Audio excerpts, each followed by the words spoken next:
আসসালামু আলাইকুম মাছ চাষি ভাই বন্ধুরা, দেশ এবং দেশের বাহির থেকে যে যেখান থেকে আমার এই ভিডিওটি দেখতে পাচ্ছেন, ভিডিওটি ভালো লাগলে একটি সাবস্ক্রাইব করে রাখবেন পরবর্তী নতুন ভিডিও দেখার জন্য। আজকে আমি আলোচনা করব 2025 সালের নতুন বছরের 28 দিন হরমোন কমপ্লিট করা হাইব্রিড মনুসেক্স তেলাপিয়া মাছের পোনা সম্পর্কে।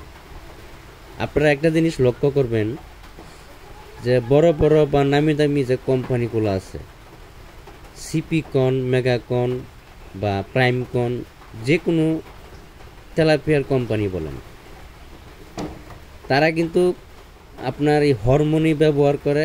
আমরা কিন্তু এই হরমোনই ব্যবহার করি, কিন্তু হরমোন ব্যবহার পর এই মাছের যে কোনো নাম দেওয়া যায়। সিপি এটা একটা নাম, সিপি যে বা মেগা প্রাইম এগুলি একটা নাম, কিন্তু হরমোন ছাড়া তো এরা, বা এটা একটা কোম্পানির নাম, সিপি, মেগা প্রাইম বা নারিশ, এটা একটা কোম্পানির নাম, কিন্তু মাছের হরমোন ব্যবহার করতে হবে। হরমোন ব্যবহার করার পরে তারপরে এই মাছটা হিজড়া হয়ে যায়। মূলত এই মাছটা 12-13 মাসের ভিতরেও বাচ্চা দিবে না, আর আপনার তো পুকুরে 12-13 মাস রাখবেন না। তো এখানে আসল ঘটনা হলো, কেউ ব্যবহার করে 10 দিন হরমোন, কেউ ব্যবহার করে 12 দিন, কেউ 15 দিন, কেউ 18 দিন, কেউ 20 দিন, কেউ 22 দিন। 28 দিন হরমোন যুক্ত অনেকেই সহজে করে না।